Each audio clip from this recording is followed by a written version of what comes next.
这是一个以山羊当硬通货的地方，一头驴等于2只羊，一匹马等于20只羊，一只骆驼价值30只羊，一个老婆则需要100只羊。许多男人穷极一生都无法娶上老婆，他们是生活在海拔4300米高原上最后的吉尔吉斯人。历史在这里好似定格一般，他们仍像遥远时代的先祖们一样过着自给自足的游牧生活。这里没有车辆、电力和作物，甚至就连一棵树都没有。他们赖以生存的只有牲畜。对马图拉来说，养羊是他们唯一的收入来源。马图拉已经到了结婚的年纪，但是要想结婚，男方家里需要准备100头羊的彩礼，即使是生在酋长家族里，这笔彩礼仍是天文数字。罗山是马图拉的叔叔，也是部落的酋长，他为部落的前景感到忧愁。在以前，他们可以驱赶着牲畜在中亚各个高原转场，享受着肥沃的牧草，但随着各国边界划分，吉尔吉斯人被禁锢在了如今这片土地上。他们戏称自己为世界屋脊上的囚徒。罗山想带着部落逃离这片土地，但在找到解决方案之前，他们仍需要在这片土地坚强求生。瓦利是酋长的大哥，也是马图拉的父亲。因为家里没有足够的羊给儿子娶老婆，他打算让大女儿来给儿子换婚。18岁的大女儿将被嫁到邻近部落，5个儿子2个女儿，让瓦利倍感压力。在很久以前，这里的彩礼并没有那么高，只需要2头牦牛或者10只羊就可以娶到老婆。但随着吉尔吉斯人女性越来越少，礼金也是水涨船高。因为女性在怀孕分娩时极易出意外，大女儿能嫁到条件更好的邻居部落去，也未尝不是一件好事。第2年夏天，大女儿就要嫁给一个素未谋面的人，但她的心态却很平静，因为吉尔吉斯人女性的婚姻几乎都是这样。婚礼有了着落，马图拉很感激妹妹，如果不是妹妹的帮助，他可能一辈子都无法找到老婆。只有结了婚，才能在这片土地上立足传承。牧民们的家庭状况之所以如此窘迫，是因为有些人将大部分的羊都用来换了大烟。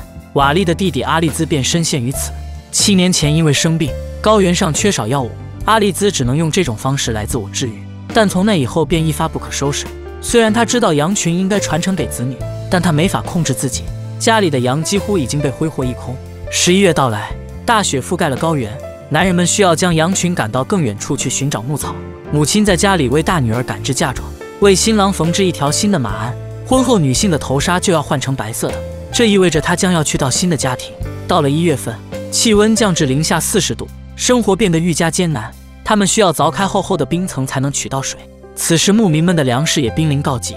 酋长的族兄奥龙自告奋勇愿意出售自家牦牛来换取食物，但凛冬的路上危险重重，男人们谁也没有信心能将粮食带回来。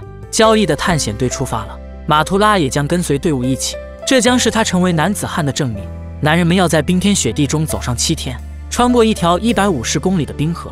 作为领队，奥龙非常熟悉这条路，他们只能沿着河边的崎岖山路行走，因为冰面不能支撑牦牛和马匹的重量。此外，还要随时面临雪崩的威胁。夜晚，他们在山洞里升起篝火。见多识广的奥龙告诉他们，外面的世界都用机械来代替人工作。牧民们都不相信，他们认为外面都像他们一样是牧羊人。光滑的冰面上，就连马和牦牛走起来都会打滑摔跤。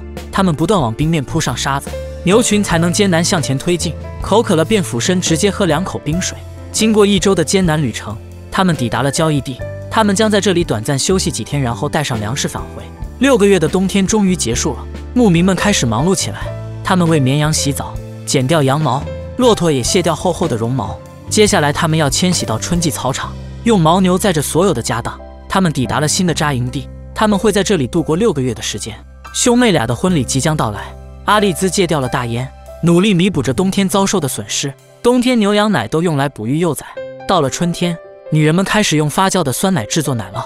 酋长罗山正专心致志地看管牛羊，避免被其他异族偷走。30年前，部落有一部分人迁徙到了土耳其，得知那边的生活比这边要好很多，他们也想迁徙过去。奥龙将前去先行探路，这将决定着部落未来的命运。到了结婚的日子，邻居部落来人了。按照吉尔吉斯传统，他们要用面粉迎接他们，这是部落最隆重的盛事。他们准备了4只羊，款待100位客人。新娘也穿戴上华丽的装饰，等待着被新郎接走。新郎要换上女方准备的新衣服，母亲在红绸下为新娘换上白色头纱，代表着她赞同这门婚事。女儿离开了，再过几天，马图拉又要结婚了，他们又会迎来一名家庭新成员。酋长给早年迁徙到土耳其的族兄打了电话，但信号不好，也没有获得有效信息。早先出发的奥龙现在也失去了联系。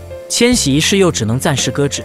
对于迁徙到土耳其，只有马图拉还保持着清醒。他认为，即使再艰难，他们也要坚守着这块祖辈们繁衍生息的土地，这样才称得上是真正的吉尔吉斯人。